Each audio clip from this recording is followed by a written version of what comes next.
Hello, everyone, and welcome back to the This is the Music Meets Podcast, an independent podcast show that's dedicated to introducing you to rising indie and alternative artists from across the UK and Ireland. If you're new here, please make sure to hit that subscribe button so you never miss out on any future episodes. And don't be shy, drop us a comment as I would love to hear from you.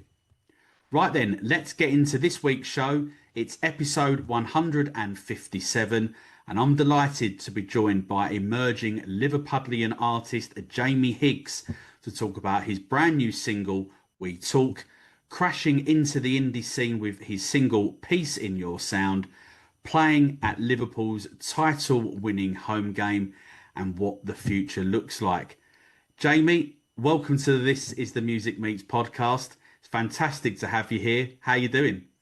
Cheers, Mark. Some introduction thank you very much.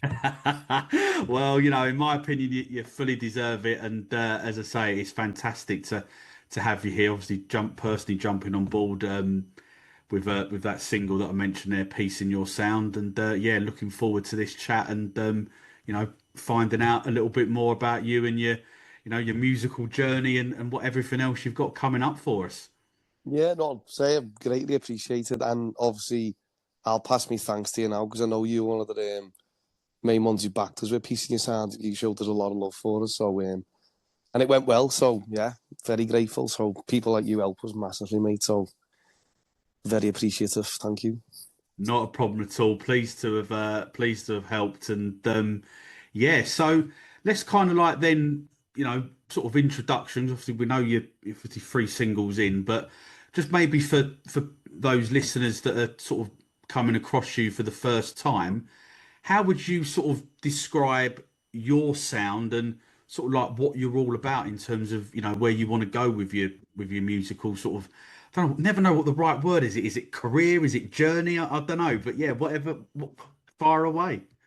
There's a lot of questions there. Yeah, well, I'll start is, so I was a singer-songwriter for years on my own, just playing my guitar, and I loved it. Do you know what I mean? Like, I wouldn't change any of that.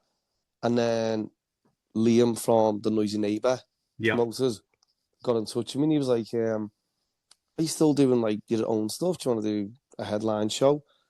It'd been a good year since I'd done anything, so I was like, yeah, come on, let's do it, let's go for it. And I'd been jamming with a couple of my mates, Eddie and Jake. We'd bought a drum kit, we had a rehearsal room, and we were just messing about. And so Liam said, why don't you do it as a band? I was like, well, we're not a band. Like, it's just, we're just sort of jamming and putting ideas together. And then he was like, well, I know a bass player, Zach. And then,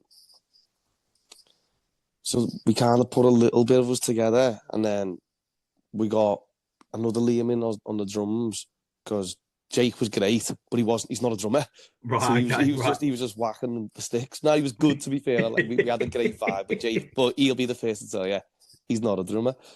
So we ended up with this like makeshift band anyway. I met Jack Ryan at an open mic.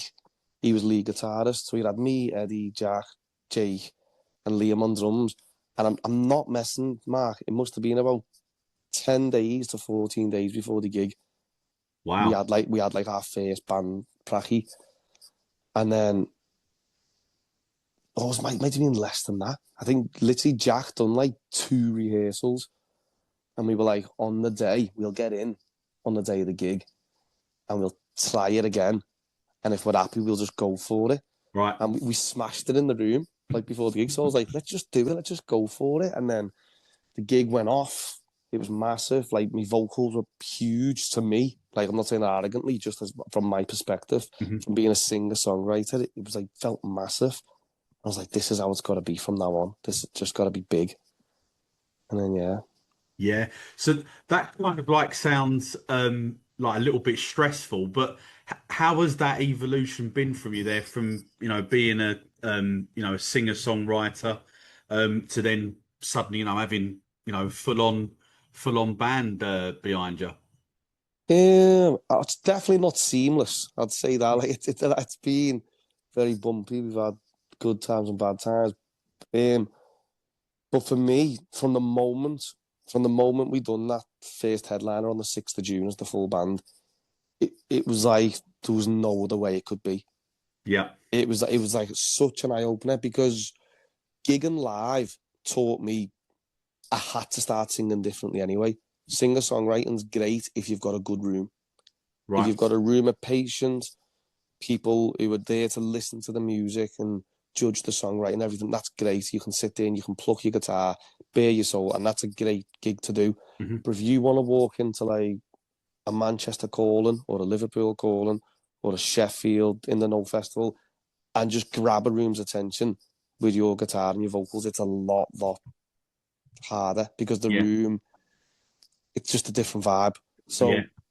as soon as I started singing live, I was like, oh, it's so much harder to grab. So I started naturally singing bigger. And then when it went with the band, it was just like, yeah, I don't know, it was like electric inside. And I was like, oh, this is how it's got to be. Yeah. And bearing that in mind, then have you sort of changed your approach to songwriting? Obviously, Yeah. because before, obviously, clearly it would have just been you in, as you said, in a room. But obviously, as we said, got sort of a full band there with you now. So that has changed then, is it? Yeah. So I think what people in the industry like to say, it's called like finding your sound. Right. Okay. So Yeah. where Yeah. I'm more with you, I just think it's a journey. Yeah. So there's loads of people I know still loved me acoustic stuff and the way I used to do it. There's people who'll always like love me for what I was Yeah. and how I played, and I still love doing gigs like that. Me and Eddie got to do an acoustic support slot for Lewis Berry in the Jacket and the Yeah. Baltic, Wow. Wow. Wicked. Yeah. Yeah. Love and Lewis. Yeah. that was great because it was just the two guitars. We just chilled, and yeah, I don't know. We still had the room, even though it was just two guitars. We still had the room, but yeah, with the big band, it's just I don't know. I feel like I've found my power stance. Yeah. I Yeah. feel like Yeah. I feel like don't mean to sound like strange, but I feel empowered. I walk out there and I'm like, my confidence is through the roof. Where when it's just me and my guitar, I've always felt a bit unsure because it didn't suit my personality. I'm quite outgoing, Right. Okay. Yeah. so to play like reserved is always a bit opposite for me. Where now I feel, no, this is what it's about. Yeah, yeah, sure. And obviously, clearly as ever, hopefully everybody knows, Liverpool has obviously got like a rich, musical history and heritage of, go back to sort of like, like the Beatles, obviously, Jerry and the Pacemakers. And if you sort of bring it up to sort of like the modern day, again, like yourself, obviously got, the Kairos, Megan Wen as well, technically speaking from Wales, but sort of Liverpudlian at heart, and Lewis Berry as well, obviously you just mentioned as well. So, how for you in terms of like shaping you as a musician? How was growing up in Liverpool sort of had that influence on you? Well, it's interesting because I was never like massively into music. Up until like 19, 20 years of age, I knew of music obviously like most people do, Yeah, but I wasn't really overly into it. I suppose looking back, it was always there. Like even going to match, we sing at every game. Do you know what I mean? Like I was always into the singing the songs, and because I was allowed to swear, so even like young, it was just that. Yeah, Scousers have always sang, and then yeah, once I think that's probably why I fell in love with it. As soon as I did discover the guitar and started playing it, it just became like an addiction. So it's like, I didn't know I've always loved this. yeah, yeah, Just didn't know about it, which I suppose why it's important to try and expose people from, I suppose, the underprivileged backgrounds to it as much as possible, because it yeah. changed me as a person massively. Yeah, absolutely. I think you saying that there, sort of the underprivileged backgrounds. Yeah, definitely. There should be more opportunities, without a shadow of a doubt for getting into Mm. to music because you just don't know. Someone could just Yeah. pick up a guitar and that's it, and off they go. But you obviously just mentioned there about going to football, which actually does bring us on quite nicely to our next question because it sort of coincides really with live music as well because you had a massive moment. I think it's fair to say. You should say that you are a Liverpool supporter, and you were part of the sort of you played, I should say, at the homecoming sort of the victory game, I should say, when Liverpool won the league like last season. So, first of all, what was that like, and how did that come about? Um, Firstly, it was surreal. Like there was just a couple of moments during it where I was just stood there looking at the size of the crowd, and I know they weren't there for me. They were all there for Liverpool FC. Do you know what I mean? Like that's let's not like confuse that. But I'd been a Liverpool fan since before I could walk. Like I used to fall off the bed shouting goal like when I was a baby. Do you know what I mean? Like I've just loved Liverpool my whole life. And then in that moment, like we knew we were going to win the league. I think we had like 6 games to do it or something, didn't we? But we all wanted it to be that day, and they knew the crowd were going to line the streets to bring the coach in. Yeah. So I normally did the fan zone, and they said, "Well, look, when I put on like someone on the podium, so as the coach comes in, it goes like under into the stand, but there's like a podium above the shutters where the coach comes in." Oh wow! So we set the speakers up there and just started singing to the streets, and as obviously everyone was there, it was one of them surreal moments. The sound system could have been better, if I'm being honest, because it was just lost. As soon as I started a song, they'd take over, and it was gone down the road, down Anfield Road, and do you know what I mean? It was just gone. But there was just moments I was just stood there looking, going, "I'm doing this. Like this is crazy." Yeah, it was such a nice moment. And then I managed to sneak down pitch side for when we won the game as well. So that was. You didn't do, I can't remember the guy's name, with the World Cup who tried to get hold of it, when Argentina won it a couple of years ago. There was none of that going on then. No. There's a great story about Istanbul with that. There's a guy who puts a Liverpool jacket on and sneaks on the pitch, and he's in all the pictures and everything. He's just to fan out the crowd, yeah. Oh, brilliant! Love that. It has to be done, though, right? Yeah. Only once in a lifetime opportunity for sure. And obviously you've just or the last couple of weeks just released your brand new single. It's called We Talk.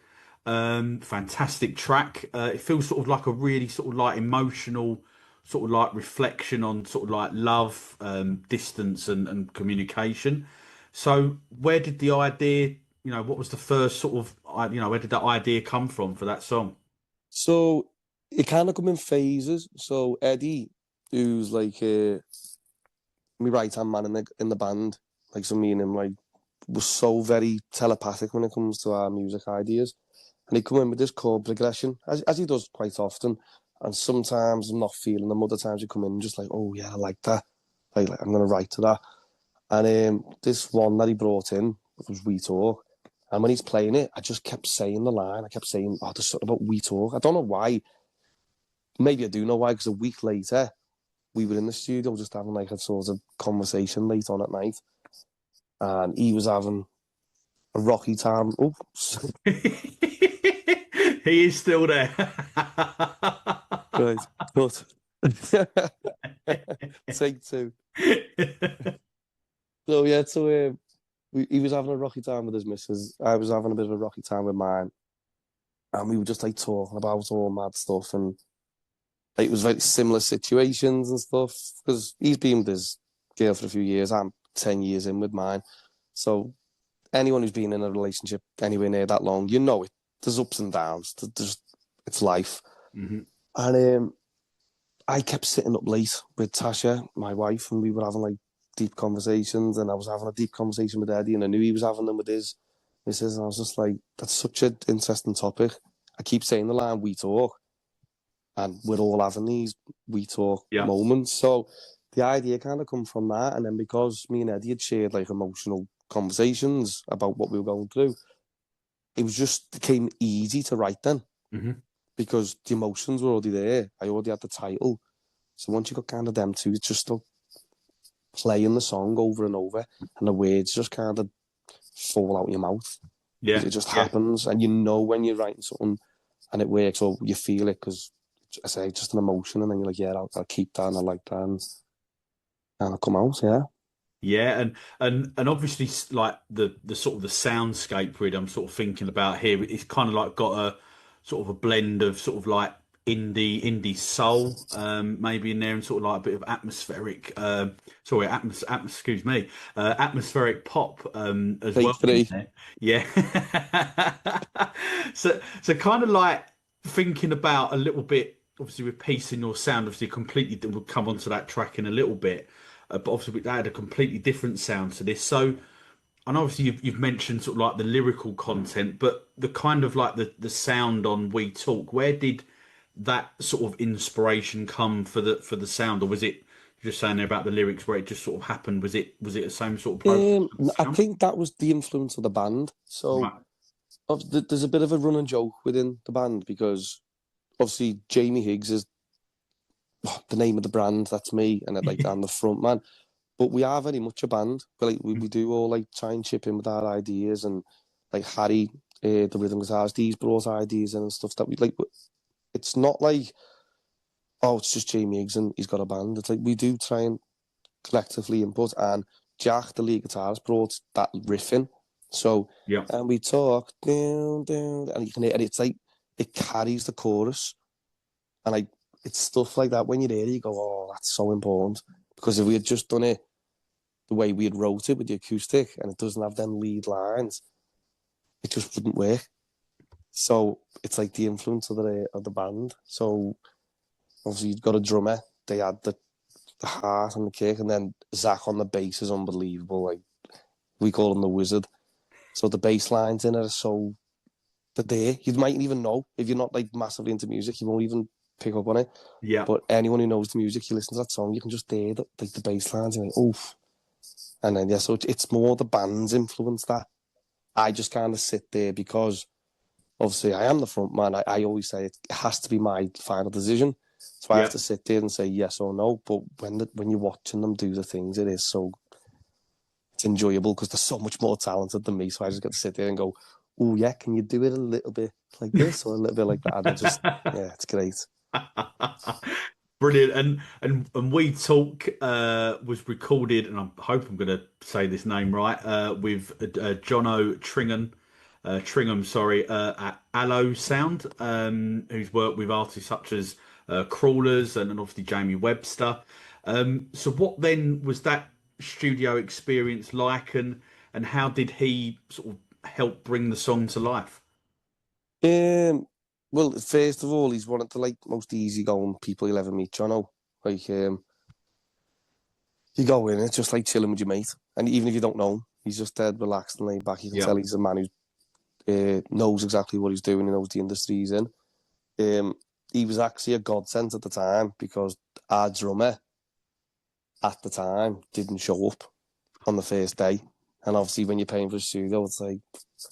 Yeah. But Not start. Jono is actually a very talented musician himself, so the drums are laid by Jono. So that was a godsend. Um, so yeah, he's a very clever man. He's got a great setup, a great studio, very laid back. Couldn't recommend him enough. Yeah, yeah, sure. And just sort of obviously you were just thinking there about what you were saying before in relation to the like the lyrical content of We Talk. Was that quite easy to then present that song to the band? Because obviously it is kind of like personal but relatable as well in the same way. So yeah, what was that like? Was it quite easy to present that? So it was wrote before the band was formed. So the band was only formed like 2 weeks roughly before the 6th of June. Right. Me and Eddie had been jamming for like by that time maybe 7 or 8 months. Yeah. So we had already started coming up with a few little ideas.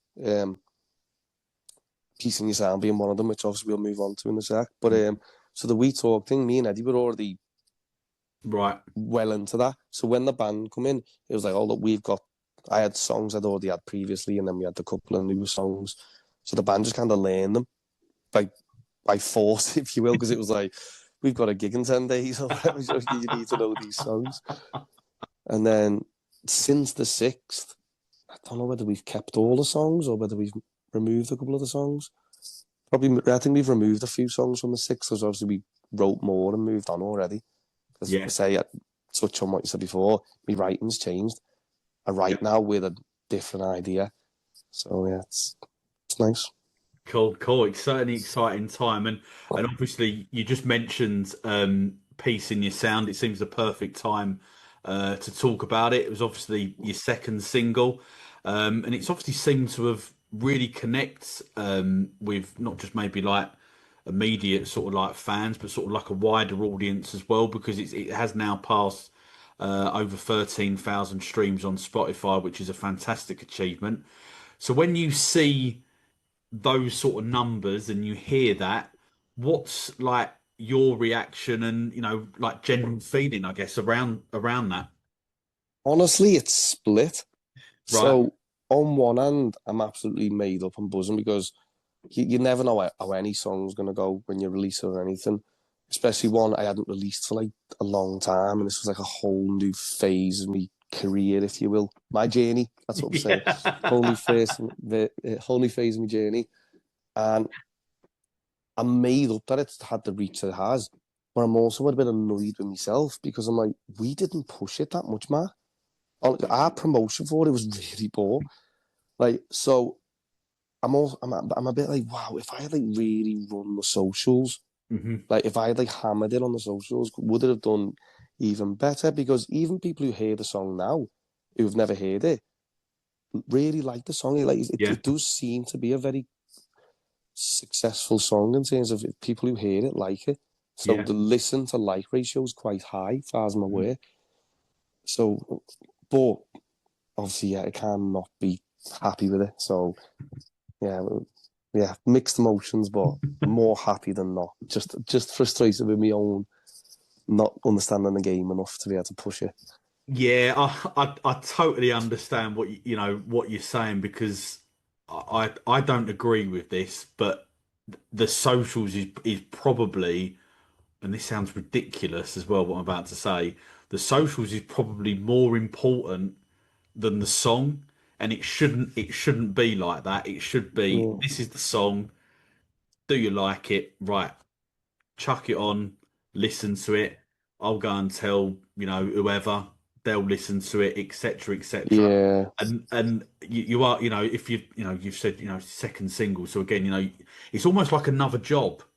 yeah. No, it Right? is absolutely, yeah, yeah, And it's crazy. It really is, really. And I feel sorry for bands because it's hard enough as it is. We all know about the costs and the lack of money that's involved in music. Sort of like the studio side of things in terms of like what you get back from Spotify or whatever. But then to have to do that as well, I take my hat off to every single band and an artist out there that's doing it because it's bloody hard work. yeah. And it's especially like I'm not great at editing or anything like that, like or making like quick videos. So Wait till you when see this edit. I just,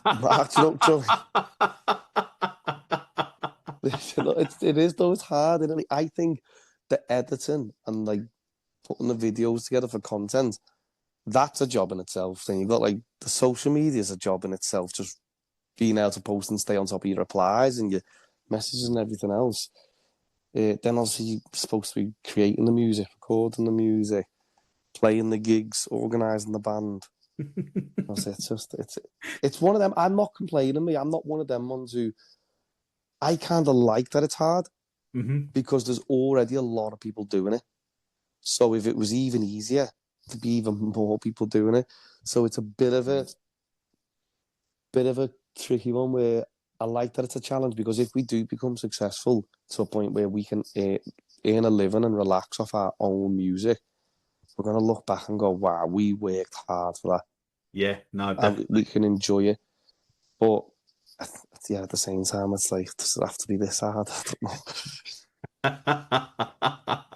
Yeah, Yeah, what's the secret formula? How does everyone yeah. else do it? Like you Yeah. say, I just want if it's a good song, you just want it to do well, and if it's not a good song, just tell me, and it doesn't like there's no ego in it. It doesn't have to be. I just want to put music out that I think's good, that I think people want to listen to. We can have a good time. We can do some shows, and like that's your career. That's like the hope. That's the dream. But it's Yeah. not. It's become like a marketing campaign, and yeah, it's It's kind of tough. loses the magic of it. Yeah, no, absolutely. And but just going back to the song itself, because sonically, "Peace in Your Sound" sounds really, wow, that's a mouthful, isn't it? Yeah, "Peace in Your Sound" feels really uplifting, but sort of like introspective at the same time. So, how then do you go about capturing that balance, really? Um, I don't know. I say the musically. the band again so Eddie was massive in it. So I wrote the song in like 30 minutes. It was one of them sorts of, possibly even less. It was one of them sorts of light bulb moments. We were about to head out. I was just sitting there playing on the guitar. I think I'd been listening to Dire Straits. Which Right. I'm not like a massive Dire Straits fan. I like them, but I'd just been listening to a couple of the tunes, and I just had this like quicker sort of chord progression going because he changes chords a lot, doesn't he? Yeah, he does. Yeah. So I was just, I kind of like that effect going, and I just put the chords together, and I was just like, oh, it's catchy that, got a groove, and then my life's hectic, and I've can't remember. I come up with the line anyway, like peace in your sound, even though it's like crazy and loud. I was like, I've got peace in your sound, and that line just stuck. And then I just started writing, and it was just coming dead fast. And the mother-in-law turned up because we were meant to be going out. So I'm literally like sat on the couch here. She sat on the couch over there, waiting for us to go. And I'm like, I've just got to finish this. just give me 5 minutes. I've just got to finish this. I got outside, recorded the voice note on my phone. Like, so I didn't lose the melody because I wrote the lyrics down, but I didn't want to lose like how I was singing it. And I sung the whole, even though I just wrote it, I sung the whole song a cappella in the car, in the rhythm.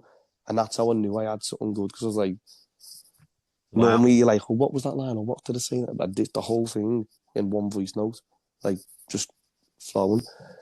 And I was like, oh yeah, this could be something. And then I was playing it loads, didn't like it. Eddie done that riff, and as soon as he done that, Yeah. I was like, that's a banger. Well, Yeah. it absolutely, it definitely is, and it's one of my most favourite songs of this year, without a shadow of a doubt. He is, mate. Thank you. Obviously, we mentioned there about the streaming success that he's had, and you sort of touched on it a little bit, where saying, you know, about how much people are liking it when you've been talking to different people and that.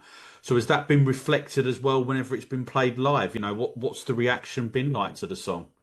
Yeah, so it's when anyone comes to see us, let's say whether it's been Sheffield, Manchester, or at our hometown show and that, like everyone's wanting that one. Like that's the one they come for. If they've seen us before, they know there's another song. We've got a song called 100 Times, which is written by my mate Will. And whenever we perform, well, co-written, he sent me the idea. I've changed some of it to fit us, but it was all his idea. Like it Right. literally was. Big up, But, Will. yeah, oh yeah. Like, as soon as he sent me, I was like, lad, you wrote something so clever there. But if you've been to see us, you know this song, and yeah, that's like our little secret one. So them two kind of, they're the ones everyone wants to see and everyone wants to like know. But the beauty for us at the minute, playing live, is we're grabbing crowds for our whole set. Mm-hmm. And I've done this a few years now, mostly on my own, fair enough, but there's something happening with us at the minute. Everywhere we go, no matter where we are or who we're in front of, we're adapting to crowds and situations, and we're capturing rooms, and you can feel the energy. You can feel people watching going, these are good, these. And it's like, it's just put me on such a cloud nine. It's put me on such a confident mood. It's all come from, say, this change of the sound to the band. Mm-hmm. I just know we're onto something, and I'm just very excited. Yeah, yeah. Well, definitely certainly from what I've heard, Yeah. I can totally understand why you're feeling like that. And just sort of talking off the live dates, you've obviously had a pretty impressive 2025. So obviously you've supported Aziz Ibrahim, obviously formerly the Stone Roses, and obviously you mentioned earlier on that you supported Lewis Berry as well. What kind of like were those dates and those experiences like? Um, Amazing. Like, I don't know, like I say, it's only been since June. Yeah. Do you know what I mean? Like we've only been a band a few months. So when things start coming in, you're a bit like nervous because you're like, wow, are we even ready? And then it's the excitement of, well, there's only one way to find out. Let's just go for it. Let's just prepare as best we can, get in and do them. And just everywhere we're going at the minute, say, Mark, we're not playing bad. We might have the odd bad moment, but it's live music. But on a general sort of full set, we're just playing well. And so in them going to them big or biggest stages with them bigger artists and the pressure's on, and then you're delivering. It's like there's no other feeling like it. It's like scoring a goal at Anfield for me. Do you know what I mean? It's literally that. It must be like that, because we're walking on confidence, we're playing confidence, we're coming off, and like, we're actually good at this. So it's a very good time to be doing it for us. We're excited. Yeah, totally. And obviously you've got 2 more gigs left this year. You're going to be playing Liverpudlian on the 6th of December. And then you're going down to Cafe Indie in Scunthorpe, where you're going to be supporting the Dominoes on December the 20th. So quite a nice way to sort of round up the Christmas, or start off the Christmas celebrations, I should probably say there. So looking ahead to those 2 dates, what is it, why should people say, do you know what, I need to get in early to come and watch Jamie Higgs? I just think, I don't know what to say. I'm thinking about them when you were talking. I was like, well, am I being too arrogant? And I don't mean to be. It's just, I know I've watched a lot of bands. Like, I made a kind of me thing to go and watch loads of live music last year, because I knew I wanted to like give it a really good go. Didn't know it was going to be a band, but I just knew I wanted to go and give it a good go. And then now doing it and playing alongside other bands, playing alongside Lewis Berry and Aziz, like big names and we're not behind them. I'm not saying we're ahead of them, because that's not for me to say, but we're not behind them. We're playing alongside these people. We're playing at these events, and just come and watch us. Come and watch us. And if you think otherwise, you can watch and go, Jamie talks absolute rubbish, and that's fine. You can say that, but just give us the chance. Come and watch us, and I promise you, we're delivering. We're playing so well at the minute. Like, doesn't matter where we go, what we do, and yeah, I just think you've got to come and see us. I just think I say, I'm not saying that arrogantly. I'm saying it. Come and watch us as a band, and I promise you'll be impressed. Well, there you go. What more reason do you need to go and watch him? Those dates, December the 20th. I'm going to be embarrassed watching this back. I know I am, but I can't help it. I say I'm just on cloud nine with our performances at the minute. Yeah, could all change. I hope it doesn't. Well, I'm sure nothing to be embarrassed about at all. And those dates, as we say, December the 20th at Cafe Indie, supporting the Dominoes, and then they're going to be Jamie's also going to be at Liverpudlian on the 6th of December as well. So make sure you get down, because it's so important to come and support artists. Absolutely, we all know. So on every This Is The Music Meets podcast, we ask our guests a series of questions that are sort of designed to hopefully be a little bit more like light-hearted and just maybe help the listeners find out a little bit more about the artist that we're chatting to. So the first question, can you remember what was the first album that you ever bought? It was the first album I ever remember buying was the Top Gear playlist album. Nice, yeah. I can't remember when that was, but the Top Gear released an album for like the best driving songs. I couldn't even drive, but I just remember going to get it, and it was like there was some bangers on there, to be fair. But yeah, that's the first one I remember buying. And sort of now at the other end of the spectrum, can you remember the last single or maybe an album that you've been listening to? I've been listening to an EP yesterday. It's by a band called The Falls. Right, It's okay, called yeah. Viva the Falls. Viva the Falls. They're only young lads. We met them in Sheffield, and they're doing very well. So I was just having a listen to that with them yesterday, and good crackers. Yeah, no, yeah, really, really good EP. Even. Would you rather Liverpool won the treble, which is League, Champions League, and FA Cup, kind of like the traditional treble, or Jamie Higgs to headline a major festival? That's not even a doubt, mate. I've seen us win everything. It's all about Jamie Higgs now. Yes, that's the answer I thought you were going to give. No, yeah, I say I'm still a massive Fred, but like music's took over completely for me now. Yeah. Yeah, and if you could choose any festival, what one would it be? I mean, I have a joke I say every time on stage, like we'll just finish a song or whatever, and I'll just go, "Thank you, Glastonbury." So I think for that, just as like a joke, to say it for real would be unbelievable. But I'm looking forward to hopefully getting on Sound City this year. Yeah. So that's something, obviously being from Liverpool, I've always been in and around. So to go to that would be, or to be able to play on that would be pretty amazing. So hopefully we can make that happen this year. And yeah, I don't know. But Isle of Man or something like that. I was just an away day. Be sick. Yeah. Well, definitely, and yeah, all that's to say, Sound City always looks a great lineup and festival. So yeah, fingers crossed for you. If you had to cover one song at every gig you play for the rest of the time, what are you going to play? What would you choose? Any song, any artist, who cover. you go for? One cover. That's interesting. Like, I mean, as a man who plays covers for a living, I should really have an answer quite quickly, shouldn't I? But so I love playing Candy by Paolo Nutini. Yeah. I think, especially because I can use my stomp box and make it a bit more upbeat, but you can also keep it like very like emotionally and stuff like that. But I'd be happy to play Peace in Your Sound for the rest of my life if people wanted it. So. Brilliant, love it. And obviously, we mentioned earlier on in the podcast that you've obviously got a couple of gigs coming up. So, who's in charge of the playlist, and what's guaranteed to get played?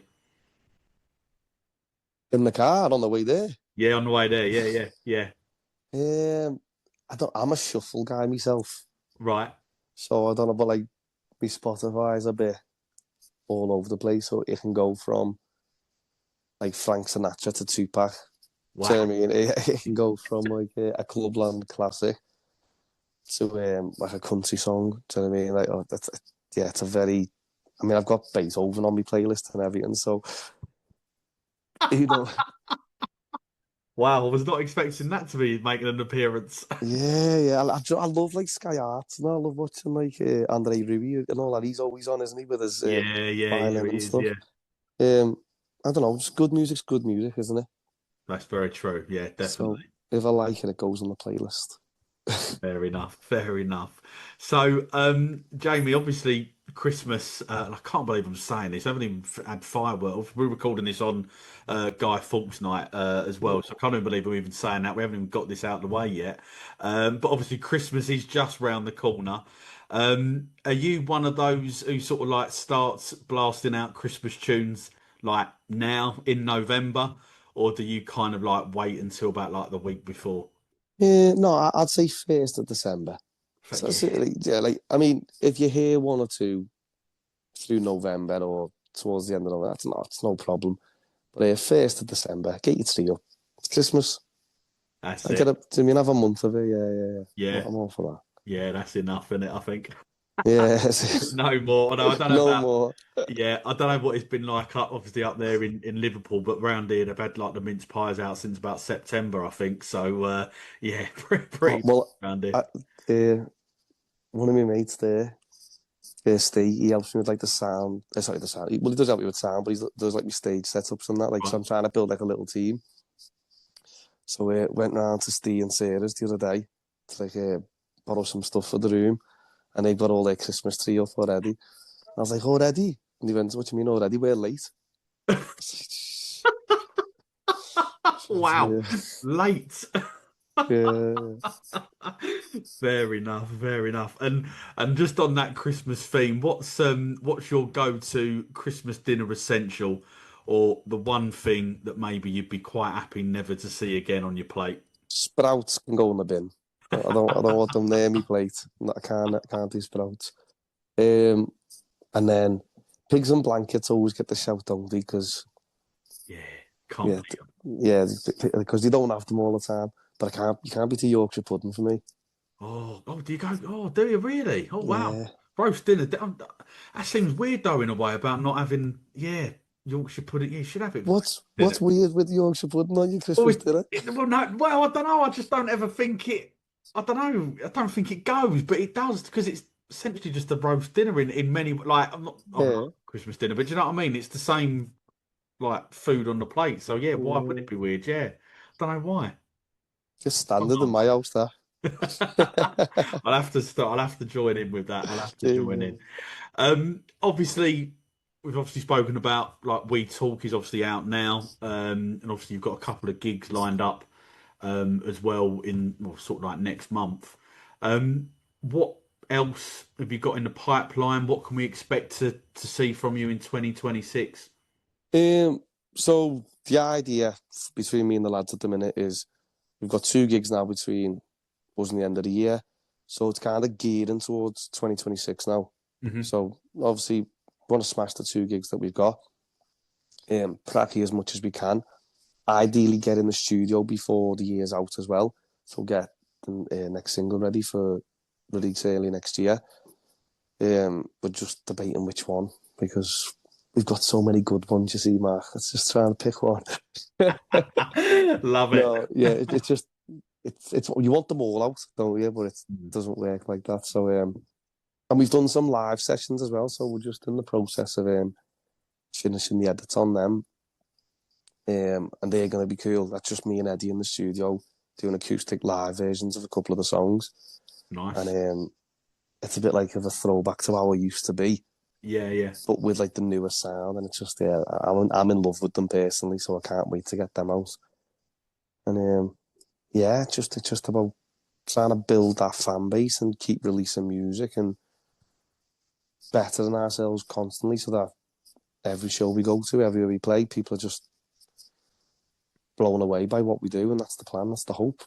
Yeah, well, from what I've heard from the stuff in the studio, I'm sure that will happen with the live stuff and obviously the the live sessions you've got coming up sounds very exciting.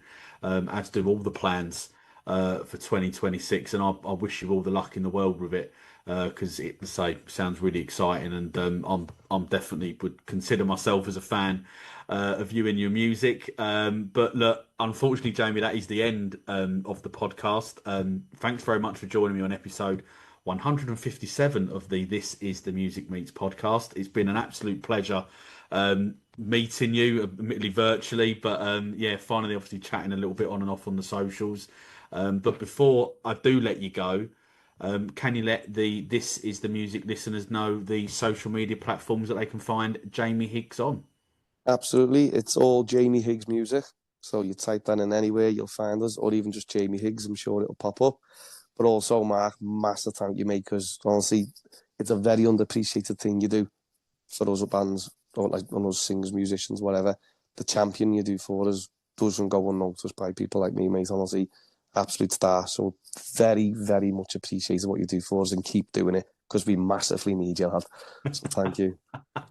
Well, thank you very much. I really appreciate it. It's very nice to know, you know, that is, you know, appreciated. And yeah, we'll keep on going for as long as we possibly can doing. I say we, it's just me. I don't know why I'm saying we. Feels like there's multiple of you, doesn't it? Yeah. I sometimes wish there was, I have to say. But yeah, look, we're going to put all those links in the episode bio, as well as the links, obviously, to your Spotify stuff and obviously the brand new tune, We Talk, which is out now. Yeah, as soon as this episode's finished, go and stream it because you won't be disappointed. It is a top tune, and check out the other couple of tunes as well that Jamie has got up there on his Spotify playlist. Jamie, once again, thanks very much for coming on. As I say, it's been an absolute pleasure, and I wish you all the best of luck in the world of everything, mate. Because yeah, I think you've got the potential to go a long way in this music game. Very much appreciated. Thank you to everyone who's listening as well, who's stuck through us this long. Say, without fans, mate, I might as well stay in my bedroom playing, mate, and I. So support us in any way you can. Thank you. We just love doing it, and we just want to do it as long as possible to as many people as possible. And all that leaves me to say is to thank everyone for listening to the latest This Is the Music Meets podcast. Please subscribe so you never miss out on any brand new episodes. And if you are loving the podcast, please leave us a comment, as I would really love to hear from you. And more importantly, it helps the artist that we interview to be discovered.